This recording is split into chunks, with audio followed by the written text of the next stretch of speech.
Learn how to support the Rewildology podcast and sign up for the newsletter at rewildology.com. Support the show. The Oregon coast's wild beauty hides a crucial void: the absence of sea otters. Hunted to local extinction over a century ago, their disappearance unraveled the balance of the marine ecosystem. But what if bringing them back could revive kelp forests and restore resilience to these waters? Welcome back to Rewildology, the nature podcast that explores the human side of conservation, travel, and rewilding the planet. I'm your host, Brooke Mitchell, conservation biologist and adventure traveler. In today's episode, we're exploring the effort to bring sea otters back to Oregon with Chanel Hason, Director of Outreach and Community Relations at Elakha Alliance. Chanel's journey from marine biologist to community leader is as inspiring as it is unconventional. From training sea lions and competing in Miss Scuba to manifesting her dream job, Chanel's passion for ocean conservation helps drive Elakha Alliance's mission to restore sea otters to their historical range. In this conversation, we discuss the ecological importance of sea otters, when and how they were extirpated from much of the region during the fur trade era, the challenges posed by urchin barons, and how Alaka is working with tribes, federal and state government representatives, scientists, and local communities to make reintroduction a reality. You'll walk away from this conversation with a deeper understanding of the delicate balance within marine ecosystems and the vital role apex predators play in maintaining ecosystem health. Before we dive in, I want to thank today's sponsor, Sea Turtles, spelled S-E-E Turtles. Sea Turtles connects people with sea turtles in meaningful and impactful ways while supporting community-based conservation efforts. Their work aligns with the heart of Rewildology, and I'm thrilled to have them as a sponsor. They're Oregon-based, as with today's featured organization, Alaka, and they strive every day to restore marine biodiversity. If you're inspired by this conversation and want to take action, check out seaturtles.org/rewild to learn 5 ways you can help marine ecosystems, from joining a conservation trip to saving a baby turtle and even fighting the illegal trade. Plus, Rewildology listeners can get $50 off a conservation trip by using the promo code REWILD. All right, everyone, let's jump in. Here is my inspiring and thoughtful conversation with Chanel from the Elakha Alliance. Well, hi, Chanel. Thank you so much for taking the time to sit down with me today. And the very last day of 2024 is when we're sitting down and recording this. So 2025 is going to be a big year for all of us. I can totally feel it. So let's start from the very beginning to understand how you got to Alaka and sea otters and all this amazing stuff you're doing. Because, wow, your journey is so fascinating. Like, what? When you told me it last time. So yeah, just explore that with me right now and everybody listening. How did you get to So, fun story. When I went to SeaWorld when I was 5, like many young kids, I fell in love with the ocean and all those critters in there, and was like, I want to be a marine biologist. I want to train the marine mammals. And so that's exactly that passion stayed my whole entire life. And so when I went to college, I went to Cal State Monterey Bay and studied environmental science, technology, and policy with a focus in marine and coastal ecology. And so I volunteered at the Monterey Bay Aquarium with the sea otters and the river otters when they used to have them. And our mascot was the otter, the sea otter too. So it's like this role of sea otters are constant throughout my life. And I studied abroad in Australia, where I got to do marine science research on the Great Barrier Reef, which was a dream of mine. And that was really fantastic and beautiful, and one of the best night skies when I was snorkeling one night on Heron Island. It was Unreal.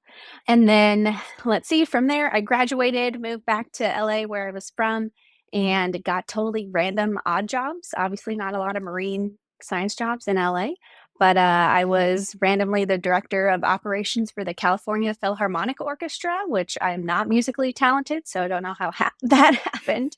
But from there, there was this job called the Best Job in the World contest in Australia. So out of 500,000 applicants to be a wildlife caretaker in South Australia, I wound up being in the top 25. So I did all this social media and marketing outreach and rented this giant kangaroo costume and ran around California and picked up Compton Creek with a fraternity and went to SeaWorld and fed sea turtles dressed as a kangaroo, which nobody else had done before. And unfortunately, I didn't make it in the top 3, but all that social media hoopla got me an email from somebody who was Miss Scuba USA in 2012. And she's like, hey, you would be a great advocate and person for ocean conservation representing the US in a scuba diving beauty pageant. And I was like, what? Is this real?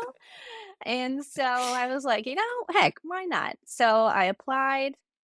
I got it, and I did a lot of self fundraising through silent auctions in LA and in Monterey Bay, raised money to help me get to Malaysia. And I went to Malaysia for 2 weeks and competed at the Miss Scuba International Beauty Pageant. And so I was the only marine biologist there and the only rescue certified diver. And everybody else was pretty much a model or, a pageant woman. So, or an actress. So I was like, what am I doing? I don't like wearing heels at all. But there was some really beautiful diving in Malaysia, which was the top on my list. And so I ended up winning 3 titles. So I was like, score for me for being a newbie. And that was Miss Best Diver, Miss Marine Conservation, and second runner up. So I think those first 2 were the most important to me. And then that brings me, all right, long journey. And then I moved back and applied for what I thought was my dream job in Puerto Rico, working for Jean-Michel Cousteau's Ambassadors of the Environment program at the Ritz-Carlton Reserve in Dorado Beach. And in 2 weeks, I packed up and moved to Puerto Rico and worked there for a year, taking the top 1% of the top 1% scuba diving and snorkeling, and kayaking and forest hikes and all sorts of fun nature activities. And then came back to LA and thought, okay, I should get my teaching credential because I love educating people about the environment and biology. And I did a quarter of that and realized, nope, you can't tell me how to teach and what to teach and be in a little cookie cutter box. And so that led me to find a great master's program in Portland, Oregon. And so I moved here 8 years ago, got my master's in sustainability education, and then worked for Oregon Shores Conservation Coalition as the marketing coordinator, and then volunteered with the Surfrider Portland chapter ever since I moved here. And that got me into the ocean conservation world in Oregon. And I applied for this job, Director of Outreach and Community Relations for the Elakha Alliance, right before COVID hit. I didn't even get an interview, but the job reopened a year later, and it was, perfect timing. I got an interview immediately, and they offered me the job the next day. So even if you get told no, that doesn't mean it's no forever. And so, I've been working for Alaka for almost 4 years now. Wow. Absolutely incredible. Yeah, sorry, it's probably way too much that you didn't want to know, but Oh, no, that was good. That's why I just love exploring everybody's stories that come on here because, I'm just sitting down with you at a moment in time, and that is today. And yet we have these long, winding, crazy journeys that get us to what we're doing now, what our passion is, what we're sitting down to discuss now for however long we're going to be talking about sea otters. And I love to hear that so that everybody knows that it's never a straight line. It never, ever is, as you can hear from Miss Scuba to kangaroo costumes to being told no were your dream job, and now, working to conserve sea otters and marine conservation. See, it's just awesome. Yeah. So with that, obviously, with your strong background in marine biology, marine conservation, and your intertwining love of sea otters throughout your life, could you maybe give us a little history about sea otters in the United States, and starting wherever you feel is appropriate for us to have context of this species here? Yeah. I'll start. The historical range of sea otters spanned all the way south in Baja California, Mexico, up the U.S. coastline, inhabiting waters from California, Oregon, Washington, up through British Columbia, Alaska, and all the way over to Japan. And they also inhabited Russia too. And it's unknown the total population that resided along the US before the fur trade, but it's estimated that Oregon specifically had between 3,000 to 4,000 sea otters. And the maritime fur trade began in what's now the US in the late 18th century, around the 1780s. And it was driven primarily by European and American traders who sought highly valued sea otter pelts, so their fur, which were considered luxurious and high demand in China. And the trade was catalyzed by Captain James Cook's third voyage between 1776 and 1780, during which the expedition brought back news of the lucrative market for sea otter pelts in Asia. And soon after, the British, American, and other European traders began actively hunting sea otters along the Pacific Northwest coast, including Oregon, Washington, and Alaska. And it's said that the sea otter pelt is worth 10 beaver pelts, which were the pillar of the American fur trade at the time. So that's a lot. It was known as soft gold. And so the peak of the maritime fur trade occurred between the 1790s and the early 1800s. But by the mid-19th century, the overhunting had decimated sea otter populations, leading to the collapse of the trade in many of the areas. And so over 1 million sea otters were killed by European and native hunters. And so that's 99 of every 100 sea otters were killed during the fur trade. Wow. So it was pretty bad. So sorry for the sea otters. But thankfully, they weren't totally extirpated. So there were small remnant populations of sea otters that had survived across the Aleutian Islands, and then one small population off of the coast of California, off of Big Sur, if you're familiar with that, beautiful area. There's about 50 in California that survived. And so now those surviving 50 are southern subspecies of sea otters. And so now in California, there's about 3,000 sea otters. And just think about, they are the descendants of those 50 that survived the fur trade. So their genetic diversity is very low. They're all basically cousins of one another. And every sea otter north of that, so starting in Washington, British Columbia, and Alaska, those are all northern subspecies of sea otters. And there's hundreds of thousands of those. So they are great in the genetic diversity category. So then, one thing that I found really interesting is, Alaka means sea otter in a native language, which I, would love for you to go a little bit into. But yet Oregon hasn't had any sea otters in a century. So could you maybe have some historical context? Why was a sea otter organization, Elakha Alliance, founded in Oregon if sea otters aren't there? A little bit history of that. That'd be great. I apologize. I'm just recovering from a cold. So if my voice goes out, that's why. But the Elakha Alliance was founded by the late David Hatch, who was a Siletz tribal member. And he and his son were building a boat together. And he's like, I'm going to look for a name for our boat, and pulled out a Chinook trade jargon dictionary and came across the word Alaka, which means sea otter. And he's like, why is there a word for sea otter in here if we don't have sea otters in Oregon? What happened to Oregon's sea otter population? So that led him down a journey of questioning and talking to researchers and scientists and professors to figure out what happened to Oregon sea otters, where were they found, and then also talking to different elders to find stories about sea otters in different indigenous communities.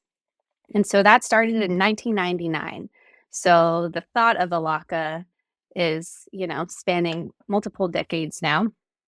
And so, unfortunately, David passed away in 2016, and but his passion and drive for this mission to bring sea otters back to the Oregon coast um, ignited Bob Bailey, who's our board president, to create a board of directors to make Elakha Alliance an actual nonprofit. And so we became an official 501c3 nonprofit in 2020. And so David's son, Peter Hatch, who he was building the boat with, is on our board of directors. And so it's a family affair, and we're very lucky to have Peter on our board and to continue the mission of his father.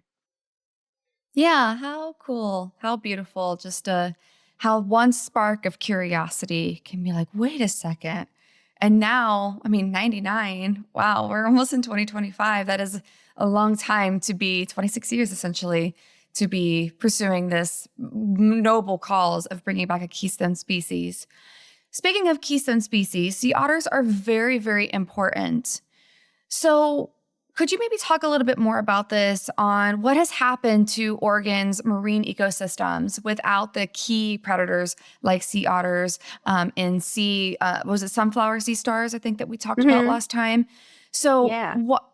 with them gone, what are marine biologists, your scientists, what are all of you seeing along Oregon's coasts? Yeah. So recently, the Oregon Kelp Alliance summarized data from 2010 to 2022 of kelp survey data, and they determined that about 2/3 of our kelp forests along Oregon's coastline are decimated, so no longer there. And so that's kind of a multi-caused approach of global warming, climate change, and also the overpopulation of purple sea urchins. And so while sea otters have been absent for over 112 years, we've had another key predator, the sunflower sea star, which is those huge sea stars with about 25 arms. And so they were eating purple urchins while sea otters have been gone. And so, unfortunately, we lost 99% of the entire sea star population due to sea star wasting disease that occurred in 2013 to 2015. And they haven't rebounded as quickly as other sea stars, which were also hit with the disease. And so now we have two key predators missing from the kelp forest ecosystem, which means the purple urchins are like, hey, we can just come out from our hidings of nooks and crevices that we normally just wait for kelp to fall down and we eat. And we can come out and munch on the holdfast of the kelp, which is how the kelp attaches itself to the reef, and then let the kelp go. And then everybody gets a heyday. And so now there's what they call urchin barrens. So just think of like a purple carpet on the ocean floor. And so there's just hundreds and thousands, and actually there's an estimated 350 million urchins just on one reef in southern Oregon. That's And so they are just, isn't it? That I can't even imagine seeing No. that in person. And so, yeah, they are just decimating and eating all the kelp in their path. Because nothing is keeping their population in check. And so they are native to the ecosystem, but when there's an imbalance of a trophic cascade where their predators are missing, then we have a problem. And they're also kind of, unfortunately, they just don't die. They can live for a whole year without ever eating anything. They just slow their metabolic rate down. And just kind of turn into this zombie state and wait for kelp or some detritus or something to fall down for them to eat. So it's kind of like the perfect storm of the worst case scenario for the kelp forest. So that's what's happening on much of our kelp forest ecosystem coastlines in Northern California, Oregon, and Washington. So yeah, it's a big deal. So what kills them naturally? If they don't have their predators, is there anything, do big storms take them out, or are they just pretty invincible without sea otters and sunflowers and Yeah, they're pretty stars? invincible. Without their top predators, they're just living the dream until they eat all that's in their path, and they're pretty sad, but then they can just go into that zombie state. I'm sure big storm surges don't help them try and stay attached to the reef, but also there are scientific divers who have permits to cull urchins, which basically means you go down underwater with a hammer and just smash those suckers. So if you have anger management problems and you're a scientific diver, you can apply for that permit and help.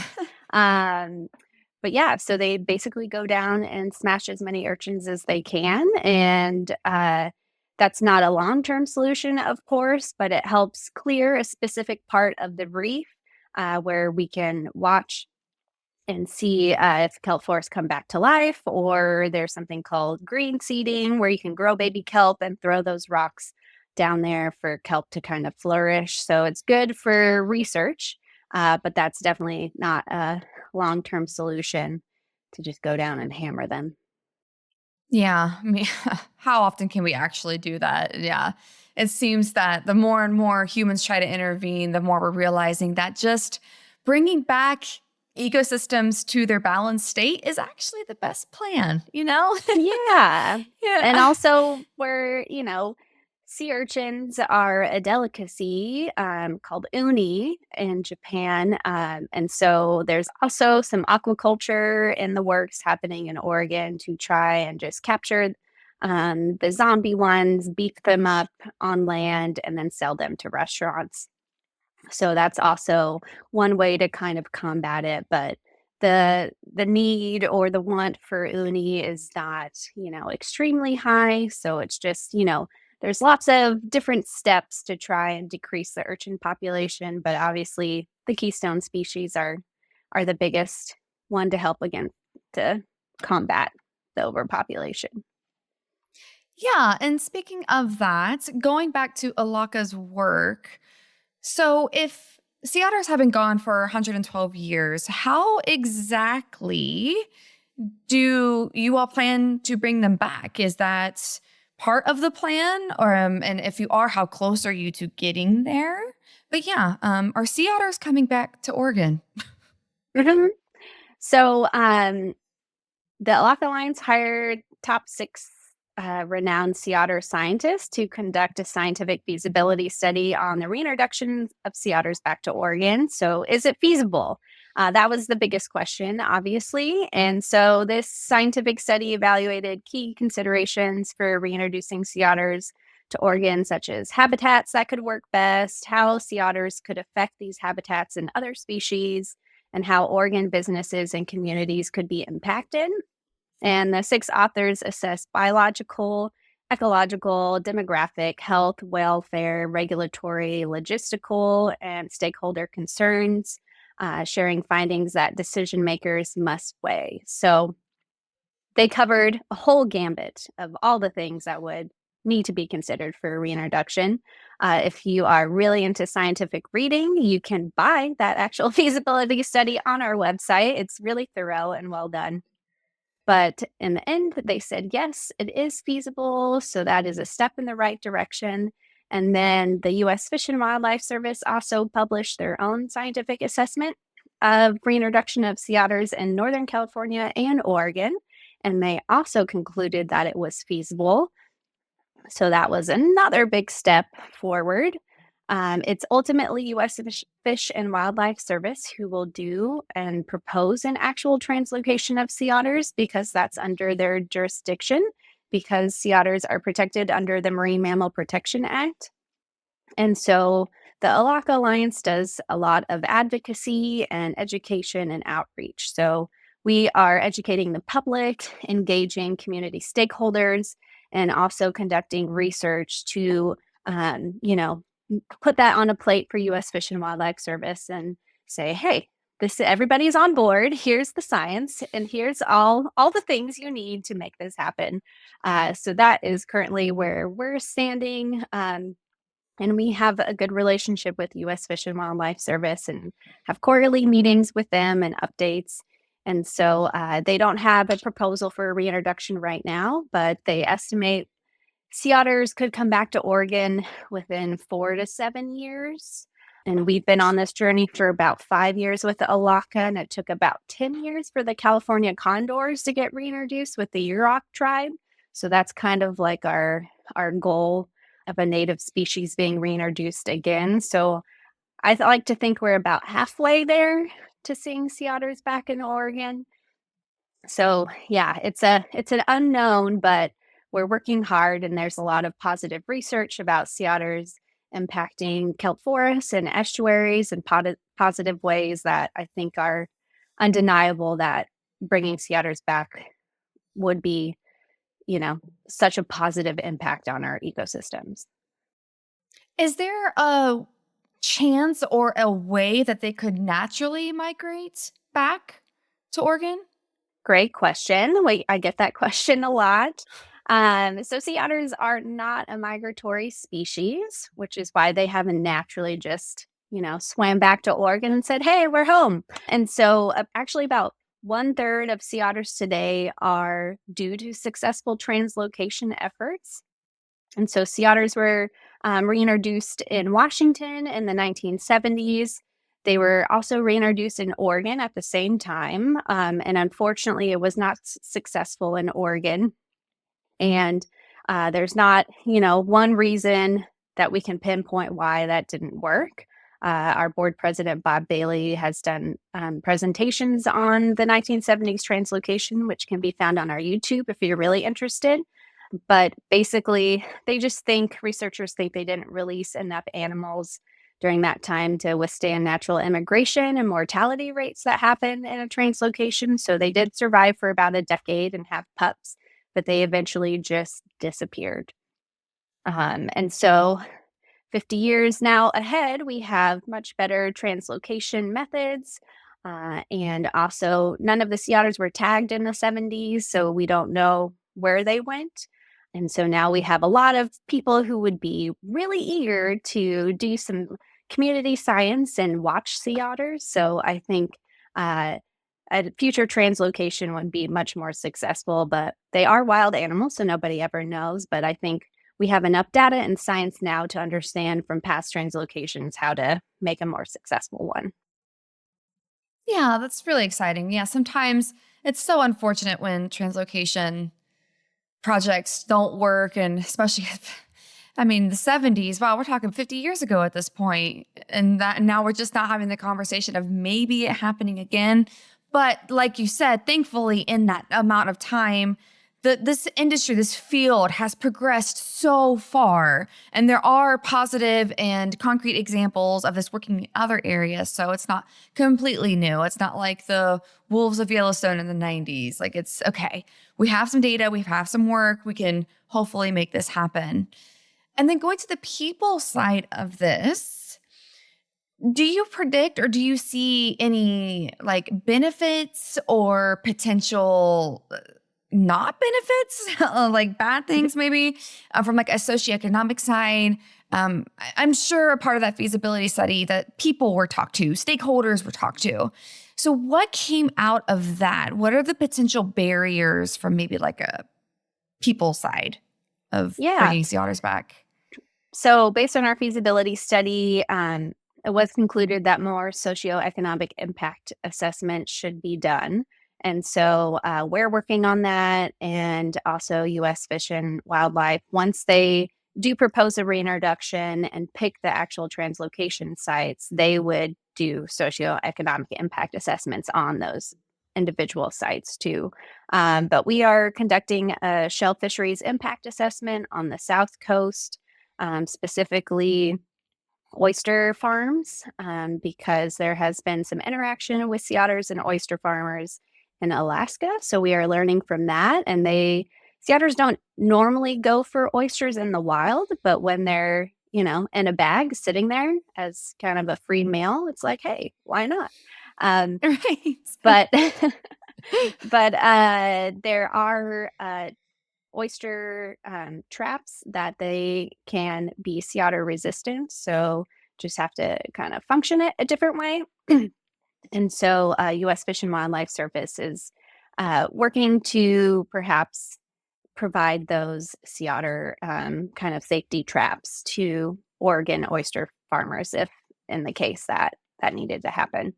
But we conducted a study with Dean Runyon and Associates on a South Coast tourism impact assessment. So how much money could be generated by people just coming to Oregon to view sea otters in the wild. And so it's, wildlife tourism is huge. Like I'm a part Yep. of that. I love to travel Me just too. to go see. Yeah, totally. Why that's why people like, wildlife and listening to this podcast. They love animals. And so they estimated about $3.5 million a year in income just for people coming to see sea otters on the southern Oregon coast. So that's huge. And so, yeah, there's still more studies to be done, and that's what we're working on and research. But yeah, the positive impact to our coastal communities just through tourism is a big positive step forward to generating some more income for those communities. Yeah, that's fantastic. As somebody who, like, my professional career is in conservation tourism. So, and it's Mhm. using tourism as a tool to protect wildlife. And it sounds like this could potentially be a part of that. I mean, I want to go see sea otters. I've never seen one in the wild. I've now seen some other amazing endangered otter species like giant otters. Seen them I down in saw that on your Brazil. Instagram Oh, last night. I was like, oh, I want to go see giant otters too. That sounds so cool. yes, absolutely. There's a fantastic project down there, and I don't know how to say it in Portuguese, but it's essentially the Giant Otter Project down there. Hmm. They're doing fantastic work. So it was really cool to finally see them in the wild, but I have not seen sea otters. Well, I haven't been to the West Coast. So that's part of the problem. Got to go there first. Alaska's high on the list. But just Yeah. imagine to have them back in a place like Oregon would just be so special. And just staying on the communities aspect, going back to the very history and the founding of Alaka is, tribal and indigenous communities. So could you maybe talk a little bit more about that? What are the local tribes that are involved in, and what do they think about possibly bringing back a very important, I'm assuming, for their culture? And I mean, if they have a word, Alaka, about it. But could you talk a little bit more about that so that we can understand from a cultural standpoint for tribal communities? That'd be great. Totally. So there's at least 6 different words for sea otter in different indigenous languages along the Oregon coastline. And so indigenous communities do play a central and indispensable role with the work we do at Elakha Alliance. And we have letters of support from every coastal tribe. And we have 3 coastal tribes represented on our board of directors as well. The Siletz tribe, the Coquel tribe, and the Coos, Lower Umpqua, and Siuslaw Indians. And so it's very integrated in their past elder stories and their history to have sea otters and indigenous peoples live alongside each other for at least 10,000 years before they were extirpated. And we know that sea otters were also on the Oregon coast, specifically northern and southern subspecies, because their bones were found in shell middens that were along the Oregon coast, which is just big piles of discard of bones and other items used by indigenous peoples. And so that's also another really key point of reintroducing sea otters back to Oregon is to increase the genetic diversity of those northern and southern subspecies. And sea otter fur was used and are still used in regalia for a lot of these coastal community tribes. And so, used, and the chiefs would wear them as capes, their pelts, and they're also used in hair pieces as well. And so I'm not of indigenous descent, so I don't want to speak on behalf of them, but we have a really beautiful video of Peter Hatch, who is the son of David Hatch, our founder. on our YouTube channel and our website that he discusses the cultural significance of sea otters in Oregon and what it really means to bring them back. And it's a very touching video. I almost like it brings me to tears almost every time I watch it. It's just really well done. And the message comes across, you know, from somebody who it's so meaningful to them. And I want to thank the Oregon Zoo is a big partner of ours, and they helped create that video for us. Yeah, how cool. It seems like so many hearts that could be touched by bringing them back. And to continue down the why for a little bit further, not only from a cultural standpoint, possibly tourism for us animal loving freaks that just want to go travel the world and spend way too much money to go see wildlife around the world. I fall squarely into that category. Let's talk about why this is important. Yes, it's cool to talk about bringing sea otters back, but in a day where we're just bringing up nature-based solutions, climate change, all of these bigger issues, from your standpoint, from Alaka's standpoint, why is it important to bring back sea otters? That's a big question. Yeah, it is a big question.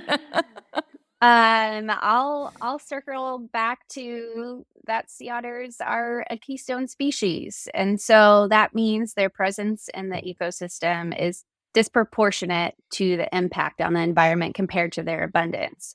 So their actions significantly shape the structure and biodiversity of their habitats. And so we mentioned before, they regulate the sea urchin population by grazing on them, which allows kelp to flourish then. And we know kelp is a big carbon sink. So it sequesters about 20 times more carbon per acre than land forests do. And so when it sinks, when it, gets dislodged from the reef and sinks down to the bottom of the sea floor and gets there, left there for decades, that traps the carbon. So that is huge when, climate change is on the mind of everyone right now. And also kelp forests are big fish nurseries and habitat for gray whales that migrate along the Oregon coast. And so the Dungeness crab fishing industry is number one in the state of Oregon. And so guess what? Dungeness crab larvae and baby crabs love to live in the kelp forest ecosystem and that protection. So over time, with a healthier kelp forest ecosystem, the number of rockfish, the number of Dungeness crab are only likely to increase, which would make, fishermen very happy. And also, sea otters have been found to be a keystone species in estuaries. So the Elkhorn Slough is kind of the role model of research coming out about estuaries and the impacts of those sea otters that have been reintroduced there. And so new research over just a couple weeks ago got released that concluded southern sea otters eat up to 120,000 European green crabs per year in the Elkhorn Slough. And guess what? We have invasive European green crabs in Oregon as well. So that's a huge proponent also to bring them back to help control this invasive species that's taking away habitat and also eating other things that crabs like to eat, like the Dungeness crabs. So they're competing. So that's a win-win to bring sea otters back to Oregon to help control those nasty little invaders. And also, a couple months ago, there was another study published in Nature where sea otters are helping to slow erosion rate in salt marshes by up to 69%. So same place, the Elkhorn Slough. Thanks to their voracious appetites, otters have created a cascading effect on the food web, so reducing the number of burrowing shore crabs and dramatically slowing down the erosion rates in the Elkhorn Slough, which actually increases the clarity of the water, which helps increase eelgrass, which also sequesters carbon too. So sea otters are such a wonderful animal to be in these ecosystems.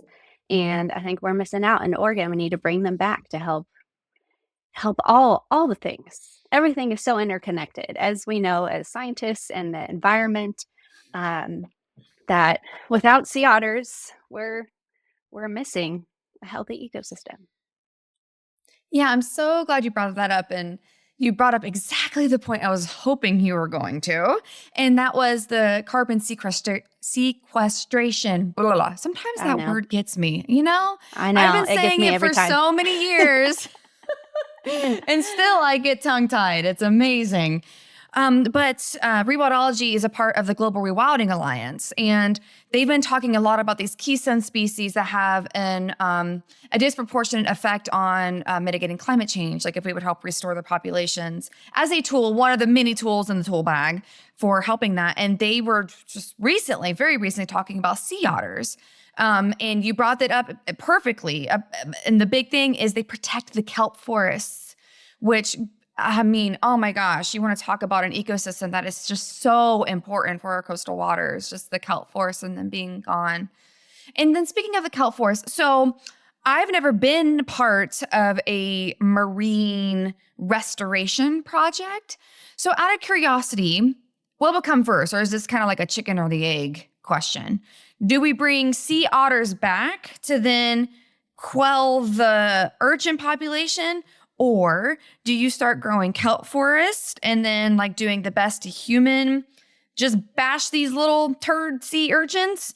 Or what? Like, which do we do first? Do we plant kelp, get those forests thriving, and then the sea otters? Or is it the other way around? Or is it all at once? I guess what is the order of events here to Yeah. get our kelp forest back? So I know. I don't think there's like a single way to do it. I think having a number of different organizations working to help restore the kelp forest ecosystem is the best approach. So bringing sea otters back is the long-term solution as a keystone species. We have other organizations working on aquaculture of kelp and releasing it into the wild. We also have groups like the Sunflower Sea Star Lab, which are growing baby sunflower sea stars, which are so cute, in a lab. And then they are potentially going to release them into the wild. So another reintroduction facet. And so those two things are kind of a short-term solution to helping with the kelp forest restoration in Oregon. And so, yeah, I think having resiliency in the ecosystem, so having two key predators back is the best approach to helping combat these, overpopulation of sea urchins. But it also depends on the government taking action. And so it's kind of an unknown of which way and how of all these different facets are going to happen and when. But I think as long as we're all working to the same end goal of providing a healthier kelp forest marine coastal ecosystem for us all, that's what we need to keep in mind and keep us moving forward. Because if we, Dr. Sylvia Earle, who is, the goddess of marine scientists, if you're a woman or a man, whoever you are, she is, such a foundational person for my wanting to be a marine biologist. But she said, if there's no blue, there's no green. So if we don't have a healthy ocean, we don't have a healthy planet at all. And so, yeah, I think as long as we're working to save our oceans, that's the biggest thing.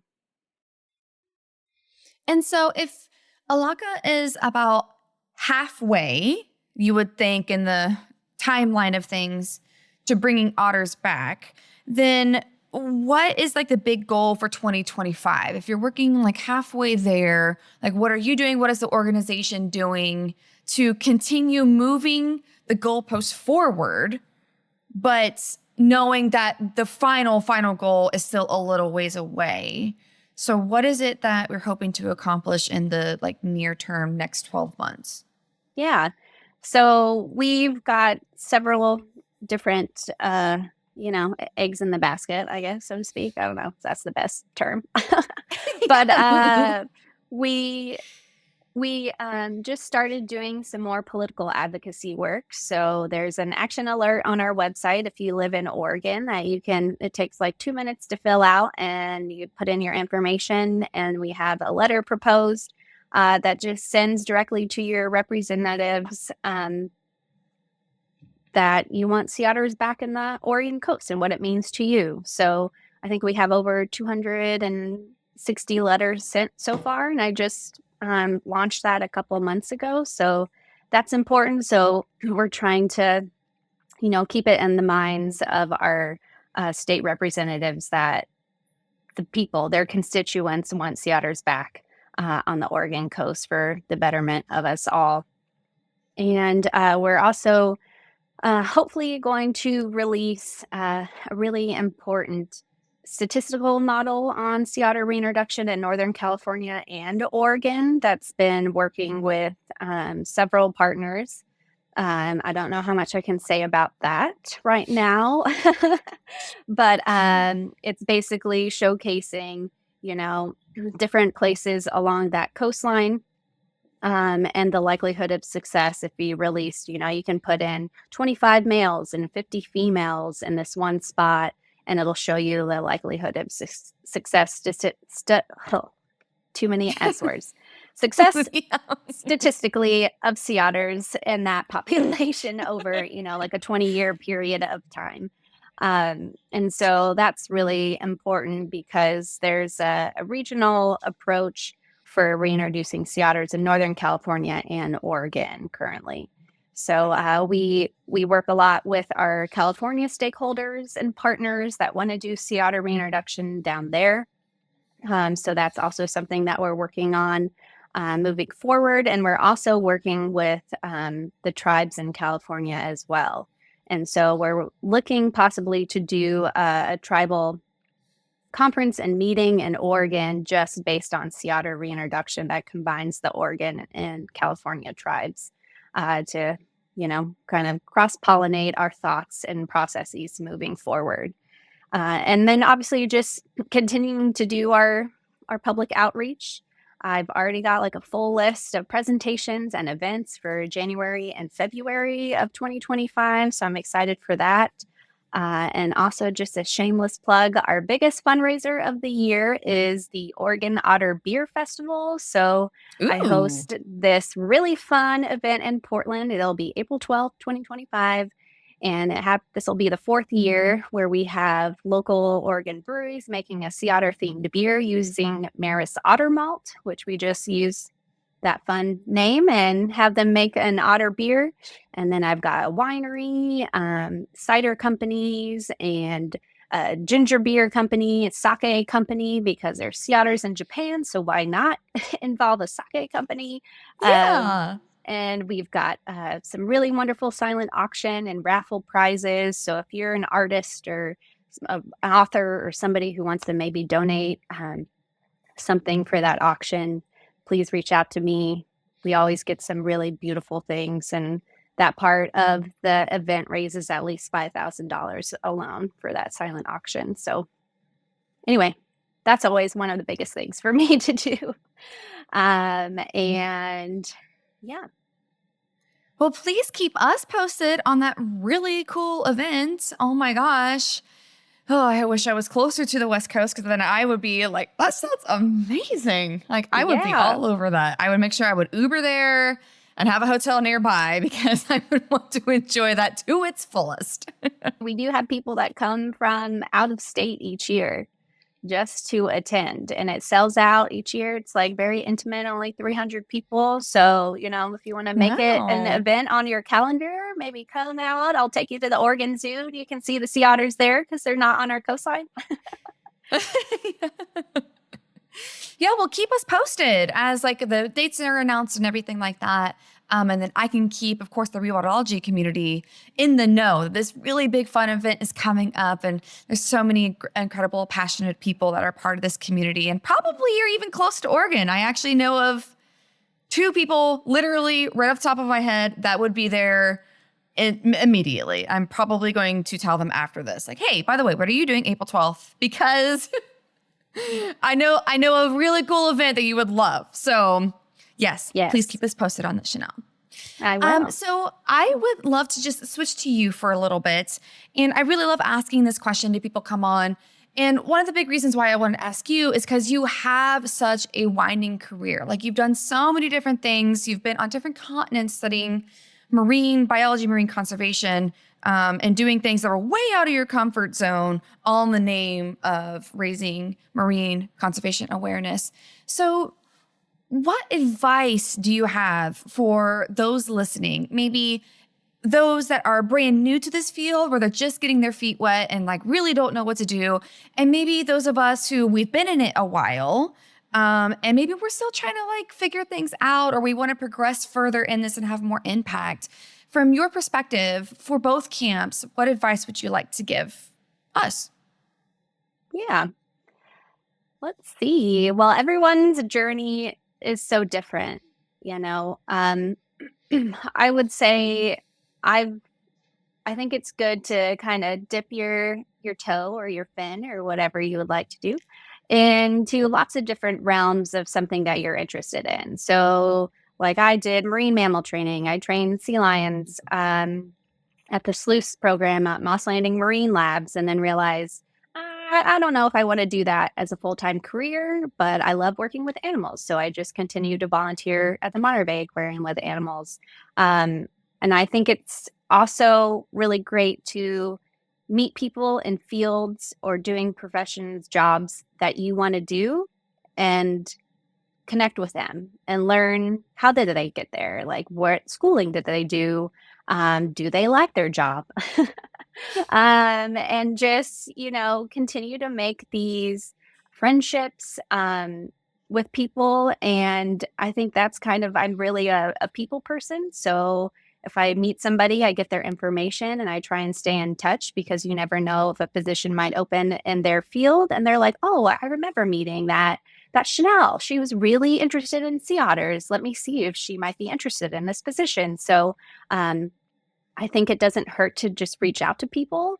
And you can even, blindly on LinkedIn. I've done that before and just be like, hey, how do I get a job working in your department? This is exactly what I want to do, or something like that. It doesn't hurt to do something like that. Kind of it's out of your comfort zone, but you never know where it might end up. And also just volunteering too. I know a lot of wildlife jobs and positions in conservation.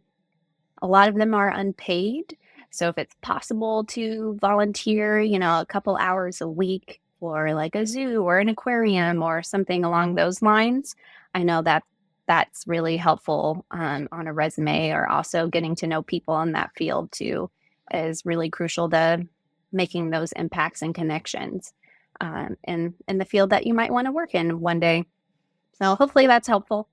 But yeah, I think it's also really great to do other jobs that maybe are not in your field to figure out that that's not where you want to be. I can't sit at a desk all day in a cubicle. I've done that before and worked in, a huge company. Nope, can't do that. There's only I guess now there's 3.5 staff here at Alaka. So we're a small nonprofit making big waves, I like to say, but we're all very well interconnected with one another, and we all do amazing work. So I love that. I work out of, the comfort of my home, but I'm usually traveling to the coast a lot of the time too, or to classrooms or retirement communities giving presentations. So it really is my dream job to get paid to teach people about sea otters and kelp forests and meet people from around literally the globe who care about it.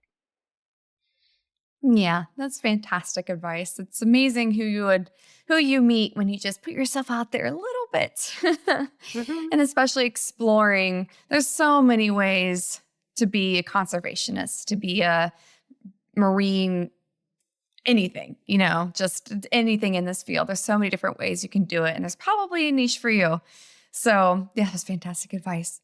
So, if those of us listening, we would love to support Alaka, how is the best way that we should go about that? We are a 501(c)(3) nonprofit. So obviously financial contributions through donations. We have monthly donors, or you can do a one-time donation through our website. It's really easy. That is probably the best way to support us. You can also follow us on social media. That's what I manage. We're on, every platform: Facebook, Instagram, YouTube, X, Threads, Blue Sky. So find us on there. If you can like and follow us, and you'll just be guaranteed to get some really cute sea otter photos every now and then. So that's not a bad thing.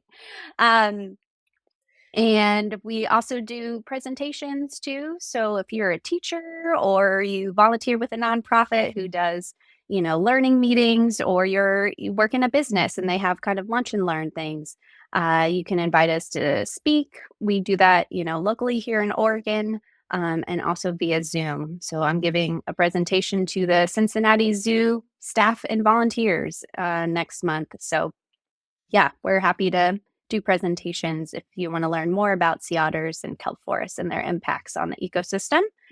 And then, as I mentioned before, if you are an Oregon resident, please fill out our call to action to send a letter to your representative on our website to let them know that you want sea otters back in Oregon. That's really helpful for us.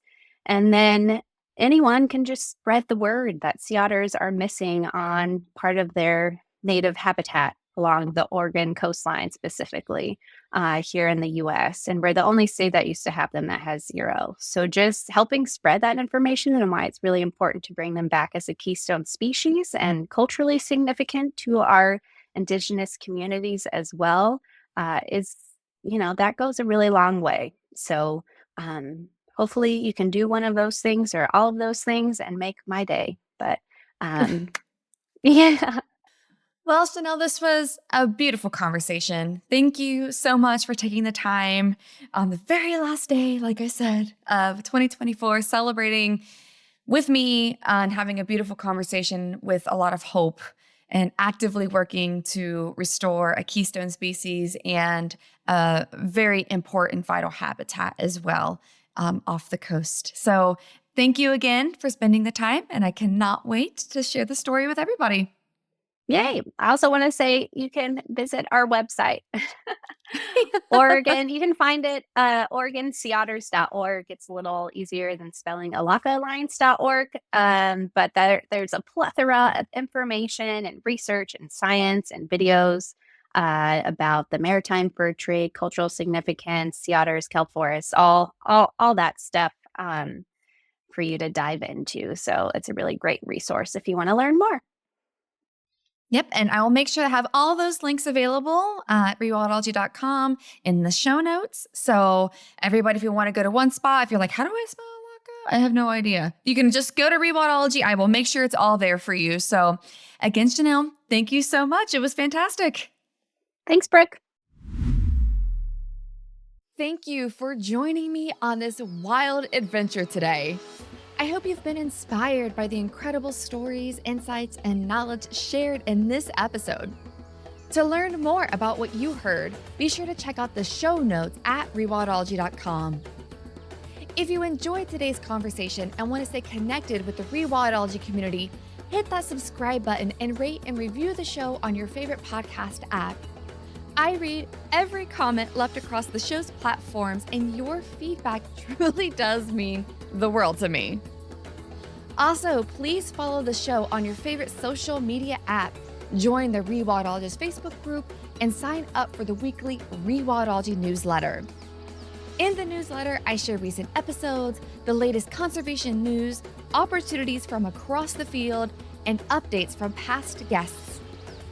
If you're feeling inspired and would like to make a financial contribution to the show, head on over to rewildology.com and donate directly to the show through PayPal, or purchase a piece of swag to show off your Rewildology love. Remember, rewilding isn't just a concept, it's a call to action. Whether it's supporting a local conservation project, reducing your own impact, or simply sharing the knowledge you've gained today, you have the power to make a difference. A big thank you to the guests that come onto the show and share their knowledge with all of us, and to all of you Rewildology listeners for making the show everything it is today. This is Brooke signing off. Remember, together we will rewild the planet.